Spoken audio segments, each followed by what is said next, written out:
નમસ્તે મિત્રો, આજે આપણે ઘન અવસ્થા ચેપ્ટરનો છેલ્લો ટોપિક, જે ટોપિકનું નામ છે ચુંબકીય ગુણધર્મ. બરાબર છે. આના આગળનો ટોપિક આપણે જોયો તો યાદ છે ને બધાને? લેક્ચર નંબર 14 કયો હતો? વિદ્યુતીય ગુણધર્મ. તો આજે આપણો છેલ્લો ટોપિક છે ચુંબકીય ગુણધર્મ.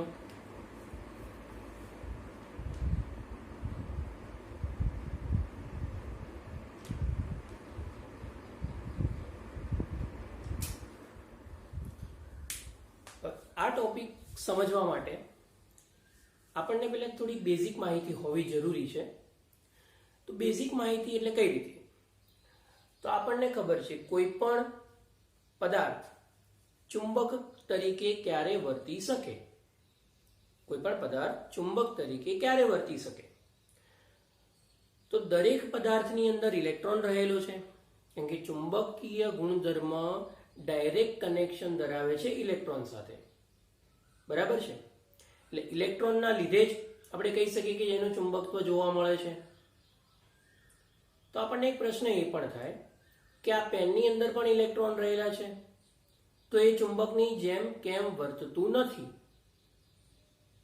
લોખંડ છે એને લાંબા સમય સુધી આપણે ચુંબક જોડે મૂકી રાખીએ તો એની અંદર એ લોખંડ ચુંબકની જેમ વર્તવાનું શરૂ કરી દે છે, જે આપણે નીચેના ધોરણોમાં શીખેલા છીએ. પણ જ્યારે આ કોઈ બીજી કોઈ વસ્તુને, એટલે કે પ્લાસ્ટિકની વસ્તુને પણ જો એની જોડે મૂકવામાં આવે લોખંડ જોડે, તો એ ચુંબકની જેમ વર્તતું નથી. એવું શા માટે? એની પણ માહિતી આપણને આજે મળી જશે. બરાબર છે. તો કોઈ પણ પદાર્થ ચુંબક તરીકે વર્તે છે કે નહીં એ ક્યારે ખબર પડશે? તો એનો બેઝિક આ રીતે છે. આ ગુણધર્મનું ઉદ્ગમ સ્થાન શું છે? ઇલેક્ટ્રોન છે. ઉદ્ગમ સ્થાન શેમાં રહેલું છે? ઇલેક્ટ્રોનની અંદર. કારણ કે દરેક પદાર્થની અંદર શું હોય છે? પરમાણુ. અને પરમાણુની અંદર શું હોય છે? ઇલેક્ટ્રોન. કેમ કે દરેક પદાર્થમાં રહેલ પરમાણુમાં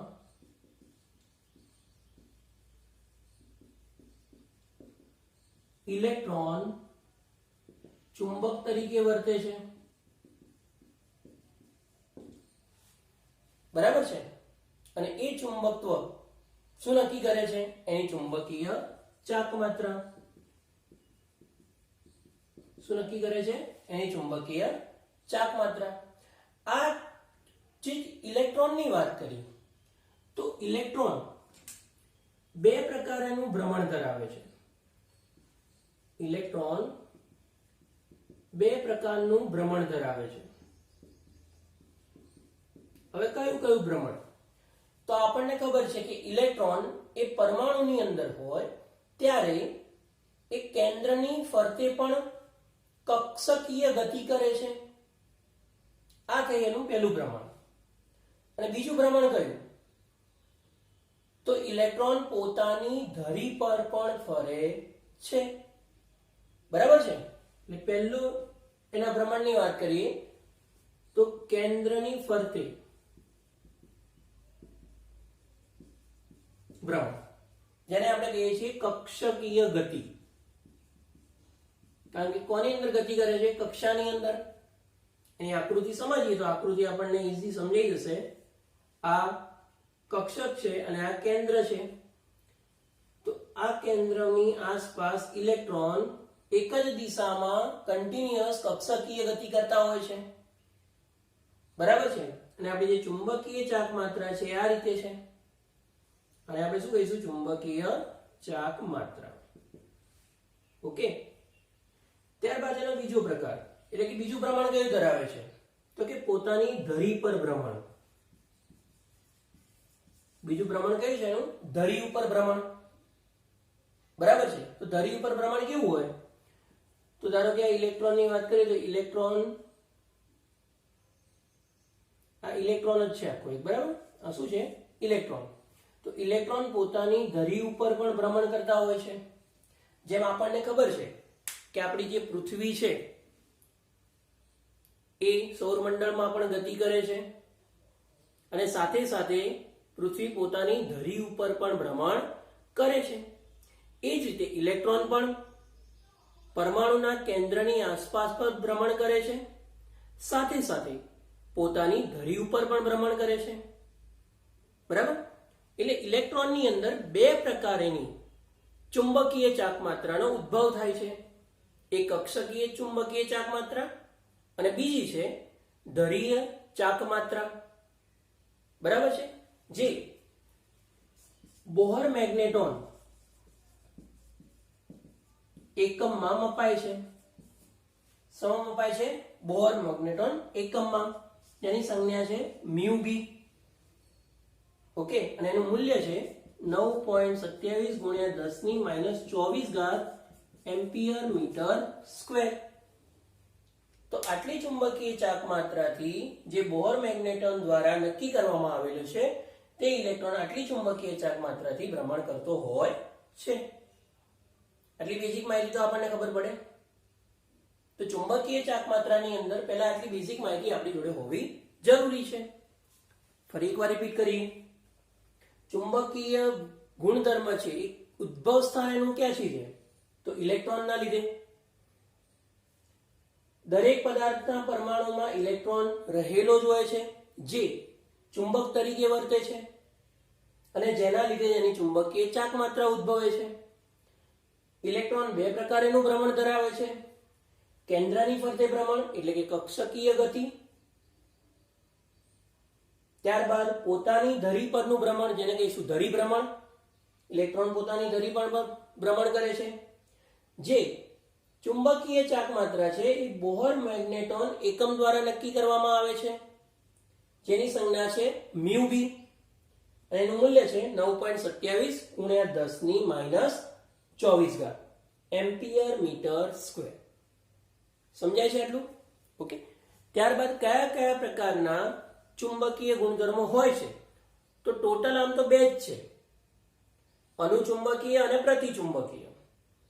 આ ઉપરાંત પ્રતિચુંબકીય અને અનુચુંબકીયને થોડા વધારે ડિફાઇન કરીએ તો એને બીજા ત્રણ પ્રકાર બને છે: લો ચુંબકત્વ, પ્રતિચુંબકત્વ અને ફેરીમેગ્નેટિક. બરાબર છે? તો આપણે ટોટલ 5 પ્રકાર જે ચુંબકીય ગુણધર્મને આધારે છે એ નેક્સ્ટ હવે શીખીશું.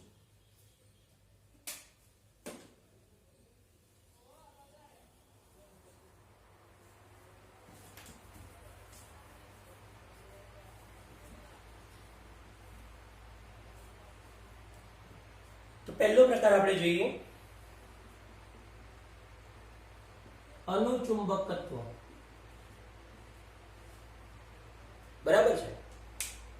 બે ખાસ પ્રકાર શીખીશું, અનુચુંબકત્વ અને પ્રતિચુંબકત્વ. એ આવડી જશે તો બીજા 3 પ્રકાર પણ ઓટોમેટિક ખબર પડી જશે. એટલે આ બે પ્રકારમાં ખાસ ધ્યાન આપીશું. તો અનુચુંબકીય કોને કહીશું? તો કોઈ પણ પદાર્થ જ્યારે એને ચુંબકીય ક્ષેત્રની અંદર મૂકવામાં આવે ત્યારે તે ચુંબકીય ક્ષેત્રમાં નિર્બળ રીતે આકર્ષાય છે. ચુંબકીય ક્ષેત્રમાં કોઈ પણ પદાર્થને જ્યારે મૂકવામાં આવે ત્યારે તે પદાર્થ ચુંબકીય ક્ષેત્રમાં નિર્બળ રીતે આકર્ષાય છે. બરાબર છે? અને જો નિર્બળ રીતે આકર્ષતા હોય તો એની ચુંબકીય ચાકમાત્રા કંઈક બદલાશે. એટલે એક પ્રકારનું આકર્ષણ જોવા મળે છે. તો બે શક્યતા હોઈ શકે, આકર્ષણ થઈ શકે અથવા અપાકર્ષણ થઈ શકે. એટલે ચુંબકીય ક્ષેત્રની વાત કરવામાં આવે ત્યારે બે વસ્તુ યાદ રાખવાની આપણે. એક આકર્ષણ થઈ શકે ચુંબકીય ક્ષેત્રમાં અથવા એનું શું થઈ શકે? અપાકર્ષણ થઈ શકે. અહીંયા શું થાય છે? આકર્ષણ. તો આકર્ષણ કેવું છે? નિર્બળ. પહેલા આપણે એ મુદ્દે લખીશું, ચુંબકીય ક્ષેત્રમાં તે નિર્બળ રીતે આકર્ષાય છે. કેવું થાય છે? નિર્બળ રીતે આકર્ષાય છે. જે ચુંબકીય ક્ષેત્રમાં એક સરખી દિશામાં ચુંબકીય બને છે. ધારો કે આ ચુંબકીય ક્ષેત્રની વાત કરું તો અહીંયા એક N ધ્રુવ છે અને એક S ધ્રુવ છે. N થી S તરફ ચુંબકીય રેખાઓ જતી હોય છે, આપણને ખબર છે. બરાબર છે? આમાં મેં કોઈ એક પદાર્થ મૂક્યો છે બરાબર છે. તો જે પદાર્થ મૂક્યો છે એની અંદર જે ઇલેક્ટ્રોન છે એ ઇલેક્ટ્રોનની ગોઠવણી ચુંબકીય રેખાઓની દિશાઓમાં જ થઈ જશે. બરાબર છે. એટલે કહી શકાય કે જે ચુંબકીય ક્ષેત્રમાં એક સરખી દિશામાં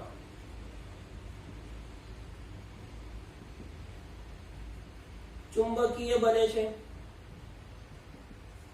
અને ચુંબકીય ક્ષેત્રની ગેરહાજરીમાં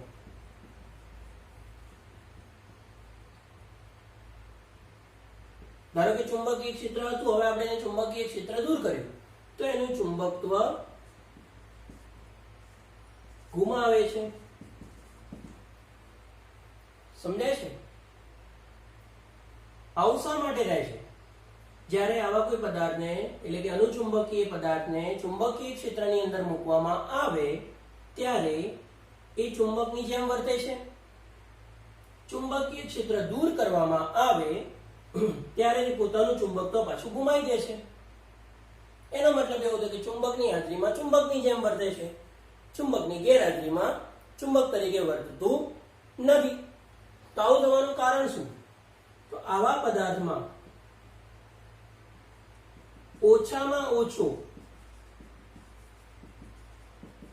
એક ઇલેક્ટ્રોન અયુગ્મિત હોય છે. કેવું હોય છે? અયુગ્મિત. ઓછામાં ઓછો એક ઇલેક્ટ્રોન તો કેવો હશે? અયુગ્મિત હશે જ. જેના લીધે તે ચુંબકીય ક્ષેત્રમાં આકર્ષણ અનુભવે છે. નહીતર એ ચુંબકીય ક્ષેત્રમાં આકર્ષણ અનુભવી શકે નહીં. હવે અયુગ્મિત ઇલેક્ટ્રોન અને યુગ્મિત ઇલેક્ટ્રોન કોને કહેવાય? તો કોઈ પણ આપણે આ રીતે કક્ષા દોરી, ધારો કે પી કક્ષા છે તો પી કક્ષાના 3 પેટા પ્રકાર છે, px, py અને pz. તો આપણને ખબર છે પી કક્ષામાં ટોટલ 6 ઇલેક્ટ્રોન આપણે ભરી શકીએ.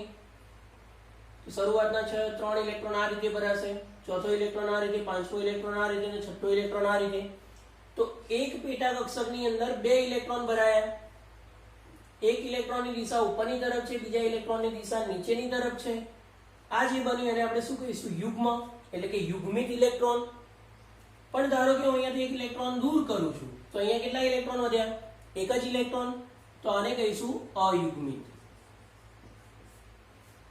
સમજાય છે? એનો મતલબ કે કોઈ પણ આવા પદાર્થની અંદર એ ઓછામાં ઓછો એક ઇલેક્ટ્રોન કેવો હોવો જોઈએ? અયુગ્મિત. બરાબર છે? ત્યારે જે ચુંબકીય ક્ષેત્રમાં ચુંબકની જેમ વર્તી શકે છે અને ચુંબકીય ક્ષેત્રમાં આકર્ષણ અનુભવે છે. પણ જ્યારે આપણે ચુંબકીય ક્ષેત્ર દૂર કરીશું ત્યારે તે પાછા પોતાના ઇલેક્ટ્રોન જેમ હતા એમ ગોઠવાઈ જશે. સમજાય છે? ઓકે. તો આના ઉદાહરણ કયા કયા? દાખલા તરીકે Fe+3, ત્યારબાદ Cr+3, ત્યારબાદ O2, Cu+2, TiO, titanium oxide. બરાબર છે? હવે આપણે એક ઉદાહરણ લઈએ Fe નું. તો આપણને ખબર છે કે Fe ની અંદર એનો પરમાણુ ક્રમાંક કેટલો છે? 25. બરાબર છે? તો એની ઇલેક્ટ્રોન રચના શું થશે? Argon 3d5 4h2. પણ અહીંયા Fe કયા સ્વરૂપે છે? +3 સ્વરૂપે. તો +3 હોય તો ઇલેક્ટ્રોન રચના શું થશે? Argon 3d4 4h0. 2 ઇલેક્ટ્રોન અહીંયાથી જશે, એક ઇલેક્ટ્રોન 3d માંથી જશે. હવે ડી કક્ષકમાં કેટલા ઇલેક્ટ્રોન વધ્યા? 4 ઇલેક્ટ્રોન. આપણને ખબર છે કે ડી કક્ષકના પેટા પ્રકાર કેટલા છે? 5. તો 4 ઇલેક્ટ્રોનની જો આપણે પેટા કક્ષકોમાં ભરવા હોય તો આ રીતે ભરી શકાય. તો દરેક પેટા કક્ષકમાં એક એક અયુગ્મિત ઇલેક્ટ્રોન છે. તો ટોટલ કેટલા અયુગ્મિત ઇલેક્ટ્રોન થયા? 4. તો 4 અયુગ્મિત ઇલેક્ટ્રોન હોવાના કારણે તે ચુંબકીય ક્ષેત્રમાં ચુંબક તરીકે વર્તે છે. બરાબર છે? એટલે કે 4 ઇલેક્ટ્રોન ચુંબકીય ક્ષેત્રમાં ચુંબકીય ક્ષેત્રની રેખાઓની જેમ જ ગોઠવાઈ જશે. પણ જો ચુંબકીય ક્ષેત્ર દૂર કરીશું એ પોતાની મૂળ સ્થિતિમાં પાછા આવી જશે. સમજાય છે? ઓકે. તો આપણો પહેલો ટોપિક હતો અનુચુંબકત્વ. ખાસ કરીને આની અંદર આપણે શું યાદ રાખીશું? ઉદાહરણ. બીજું શું યાદ રાખીશું? બીજો કયો મુદ્દો ઇમ્પોર્ટન્ટ છે? અયુગ્મિત ઇલેક્ટ્રોન ઓછામાં ઓછો એક હોવો જરૂરી છે. આ બે વસ્તુ આની અંદર આપણે ખાસ યાદ રાખીશું. નોટ ડાઉન કરી લેશો. ત્યારબાદ આપણે વાત કરીએ બીજો મુદ્દો, પ્રતિચુંબકીય. તો અનુચુંબકીયમાં જે વાત કરી એના કરતા ટોટલી વિરુદ્ધ વાત અહીંયા કરવાની છે. અનુચુંબકત્વમાં આપણે શું વાત કરી? ઓછામાં ઓછો એક અયુગ્મિત ઇલેક્ટ્રોન હોવો જરૂરી છે, બરાબર છે. પણ આ જે છે પ્રતિચુંબકત્વ,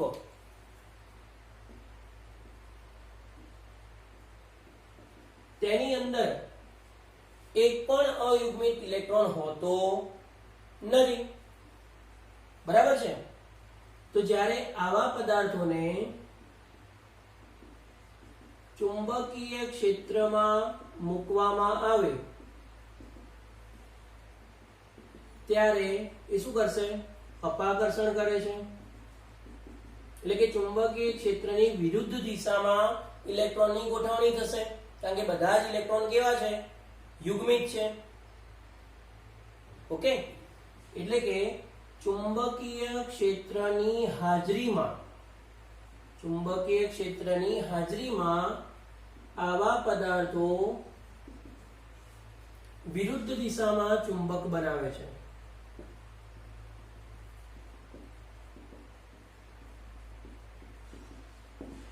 હવે ચુંબકીય ક્ષેત્રની દિશા કરતા વિરુદ્ધ દિશામાં જો ચુંબકીય તરીકે વર્તા હોય તો એ ચુંબકીય ક્ષેત્રની અસર શું કરતા હોય? નાબૂદ જ કરતા હોય ને. માટે આવા પદાર્થોના બધા જ ઇલેક્ટ્રોન કેવા હશે? યુગ્મિત. આવા પદાર્થોના બધા જ ઇલેક્ટ્રોન કેવા હોય છે? યુગ્મિત હોય છે, જે ચુંબકીય ચાકમાત્રાને શું કરે છે? નષ્ટ કરે છે. ચુંબકીય ચાકમાત્રાને શું કરશે? નષ્ટ કરે છે. અને ચુંબકીય ચાકમાત્રાને નષ્ટ કરે તો એ ચુંબક તરીકે વર્તી શકતા નથી. એના ઉદાહરણ છે NaCl, H2O, benzene, TiO2, V2O5. આ એના ઉદાહરણ છે. સમજાય છે? તો NaCl, H2O, બેન્ઝીન, TiO2 અને V2O5, બરાબર છે. ફરી એકવાર એક્સપ્લેન કરું છું. પ્રતિચુંબકીય કોને કહીશું? તો જ્યારે આવા પદાર્થને ચુંબકીય ક્ષેત્રની અંદર મૂકવામાં આવે ત્યારે તે ચુંબકીય ક્ષેત્રની વિરુદ્ધ દિશામાં ચુંબક તરીકે વર્તે છે. ધારો કે ચુંબકીય ક્ષેત્રની જે રેખાઓ છે આ તરફ જતી હોય, આ તરફ N ધ્રુવ છે, આ તરફ S ધ્રુવ છે, તો ચુંબકીય ક્ષેત્રની રેખાઓ આ તરફ જાય છે. તો જે પદાર્થ મૂકવામાં આવેલો છે એની ચુંબકીય રેખાઓ કઈ તરફ હશે? એનાથી વિરુદ્ધ તરફ, એટલે કે આ તરફથી આ તરફ, એટલે કે S થી N તરફ. એટલે જેટલી રેખાઓ આ તરફ હશે એટલી જ રેખાઓ આ તરફ થશે પદાર્થના લીધે. એટલે ચુંબકીય અસર એકબીજાને શું કરશે? નાબૂદ કરશે. એટલે એની ચુંબકીય ચાકમાત્રાનું મૂલ્ય એ પણ કેવું થઈ જશે? નાબૂદ થઈ જશે. એટલા માટે અહીંયા કીધું છે કે એની ચુંબકીય ચાકમાત્રા નષ્ટ થાય છે. ઉદાહરણ યાદ રાખીશું ખાસ: NaCl, H2O, બેન્ઝીન, TiO2 અને વેનેડિયમ પેન્ટોક્સાઇડ V2O5. ક્લિયર છે? તો આ બે મુદ્દા આપણે પહેલા ખાસ સમજ્યા, અનુચુંબકત્વ અને પ્રતિચુંબકત્વ. ત્યારબાદના જે ત્રણ મુદ્દા છે એ આપણા માટે એક્ઝામની દ્રષ્ટિએ ખૂબ જ મહત્વના કહી શકાય. ખાસ કરીને મિત્રોને જે MCQs પૂછાતા હોય છે આની અંદર એ ખાસ એક્ઝામ્પલ જ પૂછાતા હોય છે. એટલે તમારે દરેકના એક્ઝામ્પલ ખાસ યાદ રાખવા, જેના લીધે તમને એક્ઝામમાં તકલીફ પડશે નહીં. નોટ ડાઉન કરી લેશો.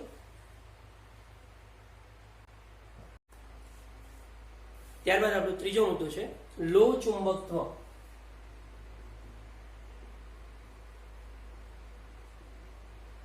જેને આપણે કહીએ છીએ ફેરોમેગ્નેટિઝમ. ઘણી વખતે તમને અંગ્રેજી શબ્દ પણ બુકની અંદર આપેલો હોય છે MCQ ની અંદર, ફેરોમેગ્નેટિઝમ, જેને આપણે કહીશું લો ચુંબકત્વ. બરાબર છે? તો આવા પદાર્થો કેવા છે? તો આવા પદાર્થોની અંદર જે ઇલેક્ટ્રોનની ગોઠવણી થયેલી હોય છે, એક ઇલેક્ટ્રોન ઉપર એક ઇલેક્ટ્રોન નીચે, બરાબર છે, એ રીતે ઇલેક્ટ્રોનની ગોઠવણી આપણને ખબર છે. પણ આવા પદાર્થોની અંદર ઇલેક્ટ્રોનની ગોઠવણી કેવી હોય છે? અસ્તવ્યસ્ત હોય છે. હવે ઇલેક્ટ્રોનની ગોઠવણી અસ્તવ્યસ્ત હોય તો આવા પદાર્થને જ્યારે ચુંબકીય ક્ષેત્રમાં મૂકવામાં આવે, ચુંબકીય ક્ષેત્રની અંદર મૂકવામાં આવે ત્યારે તેના બધા જ ઇલેક્ટ્રોન એક જ દિશામાં ગોઠવાઈ જાય છે, એટલે ચુંબકીય ક્ષેત્રની દિશામાં જ ગોઠવાઈ જાય છે. એટલે એની ચુંબકીય ક્ષેત્રનું મૂલ્ય એટલે કે ચુંબકીય ચાક માત્રાનું મૂલ્ય ખૂબ જ વધી જાય છે, જેના કારણે એ ચુંબક તરીકે વર્તે છે. હવે જ્યારે આપણે ચુંબકીય ક્ષેત્ર દૂર કરી દઈએ ત્યારે પણ એના ઇલેક્ટ્રોનની ગોઠવણી અસ્તવ્યસ્ત થતી નથી. એટલે કે ચુંબકીય ક્ષેત્રમાં જે દિશા હતી એ જ દિશામાં ગોઠવાયેલી રહેશે, ચુંબકીય ક્ષેત્રની ગેરહાજરીમાં પણ.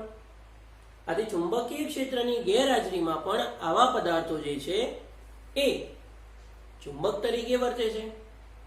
પહેલા ચુંબક તરીકે નતા વર્તા, ચુંબકીય ક્ષેત્રમાં મૂક્યું ત્યારે તે ચુંબકીય ક્ષેત્રની દિશામાં એના ઇલેક્ટ્રોનની ગોઠવણી થઈ ગઈ, બરાબર છે.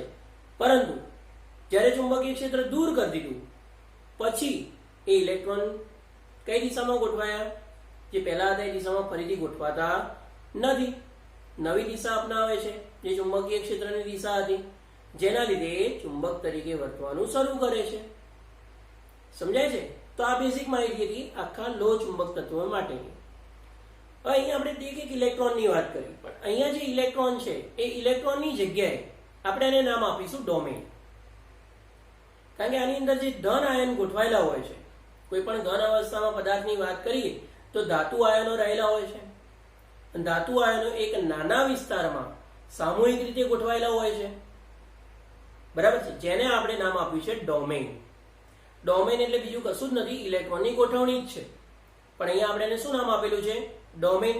જે દરેક ડોમેન એક નાના ચુંબક તરીકે વર્તે છે, બરાબર છે.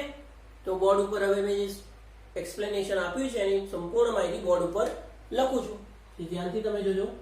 પહેલો મુદ્દો, જે પદાર્થો ચુંબકીય ક્ષેત્રની ગેરહાજરીમાં પણ ચુંબકની જેમ વર્તે, જે પદાર્થો ચુંબકીય ક્ષેત્રની ગેરહાજરીમાં પણ ચુંબક તરીકે વર્તે તેને લોહ ચુંબકત્વ કહે છે, બરાબર છે. બીજો મુદ્દો, ઘન અવસ્થામાં આ પદાર્થોના ધાતુ આયનો, ઘન અવસ્થામાં આ પદાર્થના ધાતુ આયનો, કોઈ પણ ઘન પદાર્થ લઈ લઈએ જે લો ચુંબકત્વ છે એની અંદર જે ધાતુ આયનો રહેલા છે, જે એક નાના વિસ્તારમાં, કોઈ પણ એક નાના વિસ્તારની અંદર શું હોય છે? સામૂહિક રીતે ગોઠવાયેલા હોય છે.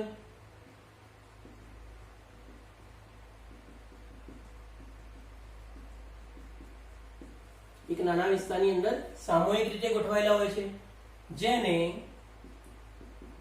ડોમેઇન કહે છે. શું કહે છે? ડોમેઇન. અને દરેક ડોમેઇન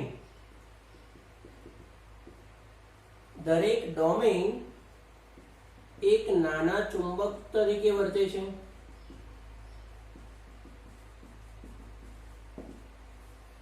બરાબર છે. અને આ જે ડોમેનની ગોઠવણી છે, ગોઠવણી કેવી હોય છે? અસ્તવ્યસ્ત. બરાબર છે. ડોમેનની ગોઠવણી કેવી હોય છે? અસ્તવ્યસ્ત. ધારો કે હું આને એક ઇલેક્ટ્રોન આપણે આ રીતે બતાવતા હતા, એને આપણે કહીએ ડોમેન. તો શરૂઆતમાં ડોમેનની ગોઠવણી કંઈક આ રીતે થયેલી છે.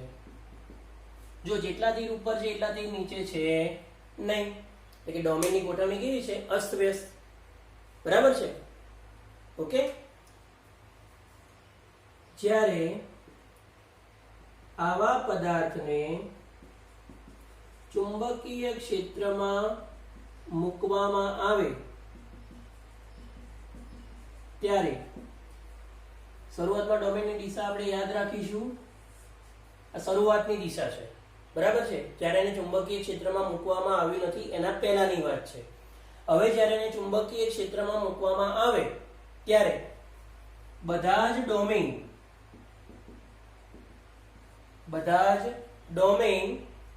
એક જ દિશામાં ગોઠવાયેલા જોવા મળે છે. બરાબર, બધા જ ઇલેક્ટ્રોન એક જ દિશામાં ગોઠવાયેલા જોવા મળે છે.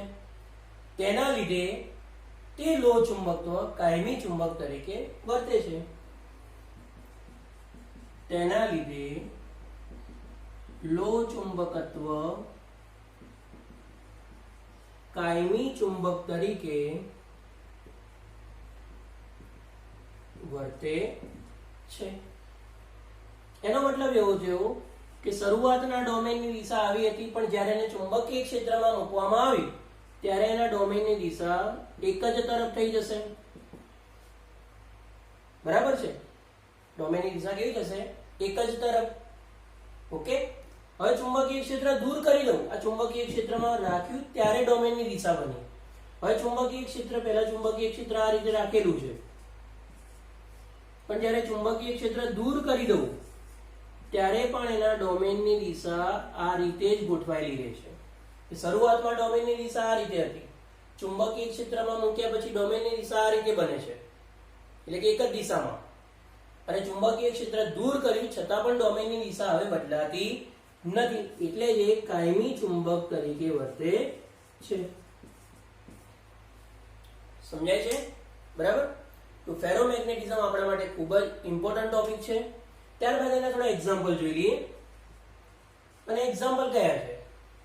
તો એક છે નિકલ, Fe, કોબાલ્ટ, ગેડોલિનિયમ Gd અને CrO2 ક્રોમિયમ ડાયોક્સાઇડ. આ એના એક્ઝામ્પલ છે. બરાબર છે. ફરી એકવાર આપું એક્સપ્લેન કરું છું, ધ્યાનથી સમજજો. જે પદાર્થો ચુંબકીય ક્ષેત્રની ગેરહાજરીમાં પણ ચુંબક તરીકે વર્તે તેને કહેવાય છે લોહ ચુંબક તત્વ. ઘન અવસ્થામાં આ પદાર્થના ધાતુ આયનો એક નાના વિસ્તારમાં સામૂહિક રીતે ગોઠવાયેલા હોય છે, જેને કહેવાય છે ડોમેઇન. ડોમેઇનની ગોઠવણી કેવી હોય છે? શરૂઆતમાં અસ્તવ્યસ્ત હોય છે, આ રીતે. બરાબર છે. જ્યારે આવા પદાર્થોને ચુંબકીય ક્ષેત્રમાં મૂકવામાં આવે ત્યારે બધા જ ડોમેઇન એક જ દિશામાં ગોઠવાય છે, જેના લીધે લોહ ચુંબકત્વ કાયમી ચુંબક તરીકે વર્તે છે. બરાબર છે. એટલે ગોઠવણી કેવી થઈ જશે? આવી થઈ જશે. ચુંબકીય ક્ષેત્ર દૂર કર્યા પછી પણ ડોમેન આ રીતે જ ગોઠવાયેલા રહેશે. ઓકે. અને એના ઉદાહરણ છે નિકલ, Fe, કોબાલ્ટ, ગેડોલિનિયમ અને CrO2. ક્લિયર છે? નોટ ડાઉન કરી લેશો. ત્યારબાદ આપણો ટોપિક છે પ્રતિલોહ ચુંબકત્વ, તેને કહે છે એન્ટી ફેરોમેગ્નેટિઝમ. બરાબર છે. તો આવા જે પદાર્થો છે, આપણને શબ્દ ઉપરથી જ ખબર પડે છે કે એન્ટી ફેરોમેગ્નેટિઝમ એટલે ફેરોમેગ્નેટિઝમમાં જે શીખ્યા એના કરતા વિરુદ્ધ હશે. બરાબર છે. તો આવા પદાર્થો જે પ્રતિચુંબકત્વ એટલે કે ડાયામેગ્નેટિઝમ અથવા લોહ ચુંબકત્વ એટલે કે ફેરોમેગ્નેટિઝમ ની જેમ જ ચુંબકીય ચાક માત્રા ધરાવે છે. કોના જેવી ચુંબકીય ચાક માત્રા ધરાવે છે? પ્રતિલોહ ચુંબકત્વ અથવા લોહ ચુંબકત્વ. પરંતુ તેમના ડોમેનની જે ગોઠવણી છે, જે અભિવિન્યાસ છે, એ કેવી હશે?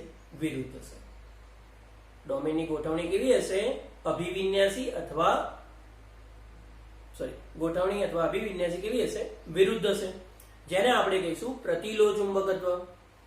એટલે કે જ્યારે આવા પદાર્થને ચુંબકીય ક્ષેત્રમાં મૂક્યા પછી દૂર કરવામાં આવે ત્યારે તેમના ડોમેનની દિશા એકબીજાની વિરુદ્ધ ગોઠવાઈ જાય છે. એટલે જેટલા ડોમેન ઉપરની તરફ હશે એટલા ડોમેન નીચેની તરફ ગોઠવાશે. શરૂઆતમાં ડોમેનની ગોઠવણી અસ્તવ્યસ્ત હતી. શરૂઆતમાં ડોમેનની ગોઠવણી કેવી હતી? અસ્તવ્યસ્ત. પણ જ્યારે ચુંબકીય ક્ષેત્રમાં મૂકવામાં આવ્યું ત્યારે બધા જ ડોમેન એકબીજાની વિરુદ્ધ ગોઠવાઈ જશે. એટલે ધારો કે 10 ડોમેન ઉપર ગોઠવાય છે તો બીજા 10 ડોમેન નીચે ગોઠવાય છે. એટલે એની કુલ ચુંબકીય ચાક માત્રા જે છે એ શું થઈ જશે? 0, એટલે કે શૂન્ય થઈ જશે. એટલે એકબીજાની ચુંબકીય ચાક માત્રા શું કરે છે? નષ્ટ કરે છે. તો આવા જે પદાર્થો છે એને આપણે કહીશું એન્ટી ફેરોમેગ્નેટિઝમ અથવા એને કહીશું પ્રતિલોચુંબકત્વ.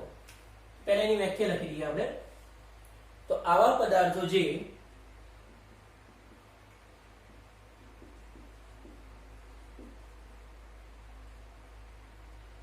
પ્રતિચુંબકત્વ અથવા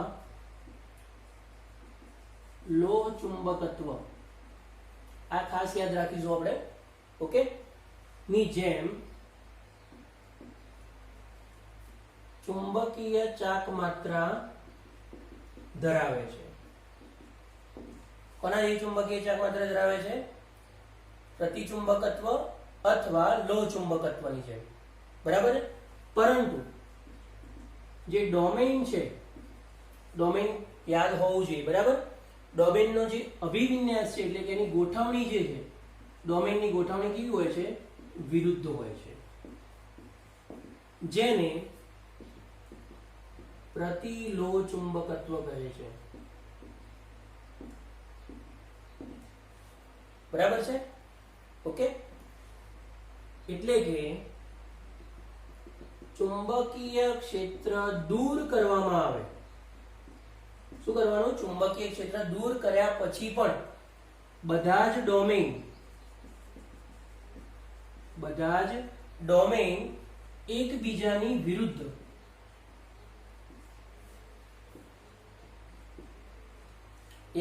શું ગોઠવાય છે? વિરુદ્ધ ગોઠવાય છે. ઓકે, જેના લીધે ચુંબકીય ચાક માત્રા શું થાય છે? નષ્ટ થાય છે અથવા શૂન્ય થાય છે. એક આકૃતિ દ્વારા સમજીએ તો ખબર પડી જશે. શરૂઆતમાં ડોમેઇનની દિશા આ પ્રકારે હતી, અસ્તવ્યસ્ત. આ ગોઠવણી કેવી છે? અસ્તવ્યસ્ત ડોમેઇન.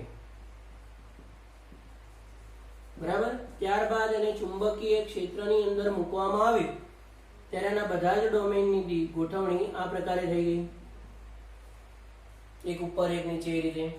બરાબર છે? એટલે ગોઠવણી કેવી થઈ ગઈ? એકબીજાની વિરુદ્ધ. બરાબર છે? ત્યારે ચુંબકીય ક્ષેત્ર દૂર કરવામાં આવ્યું પછી પણ એના ડોમેઇનની દિશા એકબીજાની વિરુદ્ધ જ રહે છે. માટે એની ચુંબકીય ચાક માત્રા છે એ શું થઈ જશે? 0 થઈ જશે. સમજાય છે? અમે જે લખ્યું એ આકૃતિ દ્વારા આપણે સરળતાથી દેખી શકીએ છીએ. બરાબર છે? હવે આનું ઉદાહરણ કહે છે. પહેલું ઉદાહરણ છે MnO2. હું એક સરખા ઉદાહરણ જોડે લખું છું જેના લીધે તમને સરળતાથી એ વસ્તુ સમજાઈ જાય. Mn2O3 અને Mn2O. Mn ના બધા ઉદાહરણ આપણને યાદ રહેશે.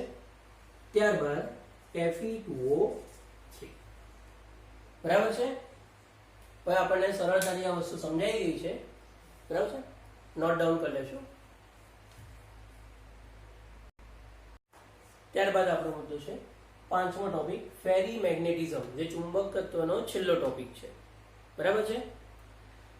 હવે આ ટોપિક થોડો અટપટો છે પણ યાદ રાખવું એકદમ સિમ્પલ છે આપણા માટે. બરાબર છે?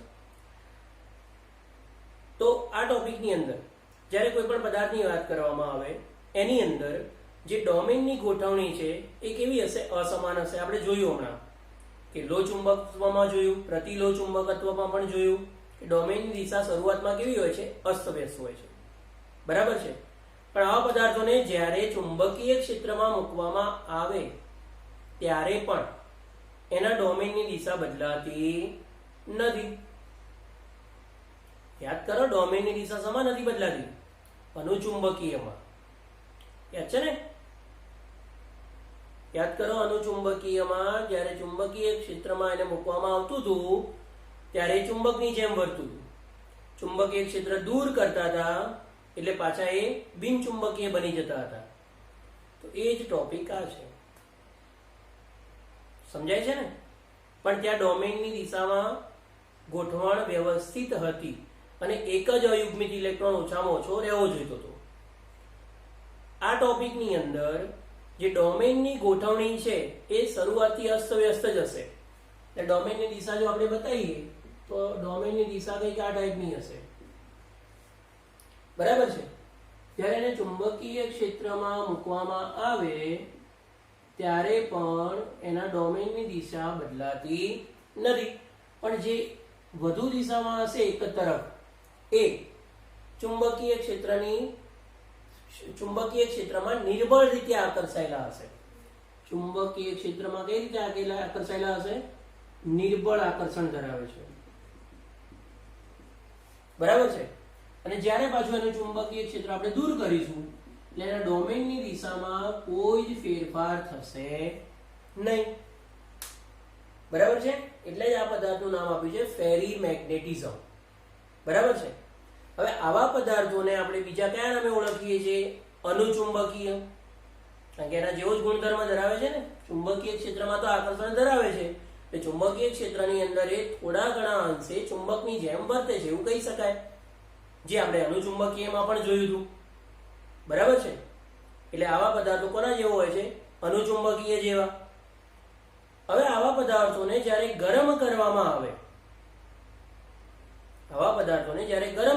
આવે ત્યારે તે તેનો ફેરીમેગ્નેટિઝમનો ગુણધર્મ ગુમાવી બેસે છે. ફેરીમેગ્નેટિઝમનો ગુણધર્મ ગુમાવી દે તો એ કાયમ માટે કોના જેવા થઈ જશે? અનુચુંબકીય જેવા. સમજાય છે? બરાબર. તો પહેલો મુદ્દો શું લખીશું?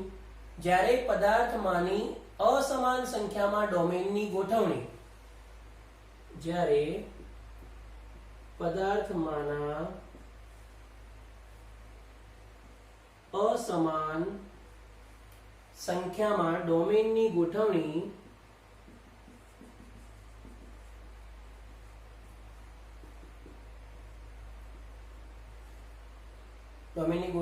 ચુંબકીય ચાક માત્રા, અહીંયા ચુંબકીય ચાક માત્રા શૂન્ય થશે નહીં.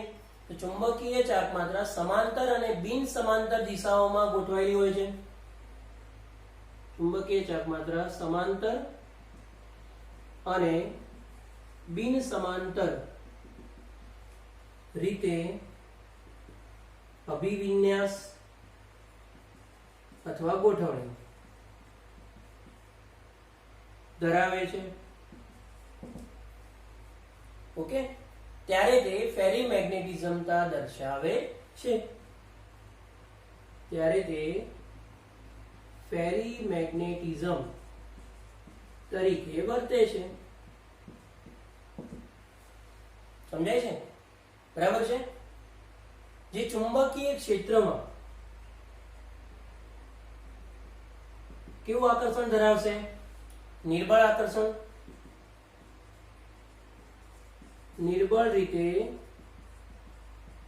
આકર્ષણ ધરાવે છે અથવા આકર્ષાયેલા હોય છે.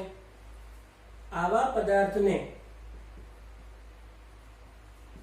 ગરમ કરવામાં આવે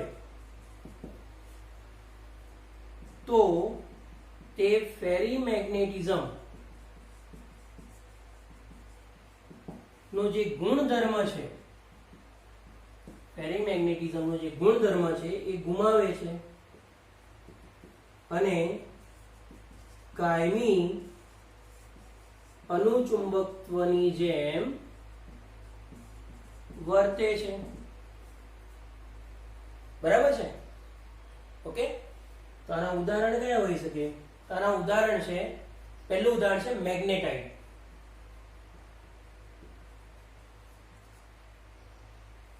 મેગ્નેટાઇટ જેને આપણે નામ આપેલું છે, સૂત્ર છે Fe3O4.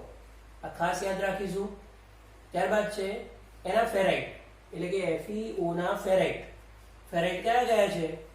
તો એક છે Mg Fe2O4, Mg Fe2O4, ત્યારબાદ Zn Fe2O4, કયું છે? Zn Fe2O4, અને છેલ્લું છે Cu Fe2O4. તેને આપણે કહીશું M+2. Mg+2 Zn+2 Cu+2 આ બધાની જગ્યાએ કોમન Mg+2 લખવું હોય ધાતુ આયન માટે તો પણ આપણે લખી શકીએ છીએ. બરાબર છે. તો આપણો હતો ફેરીમેગ્નેટિઝમનો ટોપિક. અહીંયા આપણા ચેપ્ટરનું પૂર્ણાહુતિ થાય છે. ટોટલ કેટલા લેક્ચર થયા છે? 15 લેક્ચર. તો 15 લેક્ચરમાં આખું ચેપ્ટર MCQ સાથે આપણે એક્સપ્લેન કરેલું છે. તમને છતાં પણ કોઈ ટોપિકની અંદર મુશ્કેલી વર્તાતી હોય તો કોમેન્ટ બોક્સમાં મને લખી શકો છો. તો જો શક્ય હશે તો એ ટોપિક ફરીથી હું એક વિડીયો બનાવી અને ફરીથી તમને એક્સપ્લેન કરીશ. અથવા કોઈ MCQમાં પ્રોબ્લેમ થતો હોય તો પણ તમે મને કોમેન્ટ બોક્સમાં લખજો, એનું પણ આપણે સોલ્યુશન આપીશું. ઓકે મિત્રો, આ લેક્ચર તમારા ભાઈ બંધુ જે છે, જે અત્યારે લોકડાઉનના લીધે તમે એકબીજાને મળી નથી શકતા, પરંતુ તમારા જે મિત્રો છે એના સુધી પણ આ વિડીયો પહોંચાડતા રહેજો, જેના લીધે એ પણ આનો સારો અભ્યાસ કરી શકે. બરાબર છે.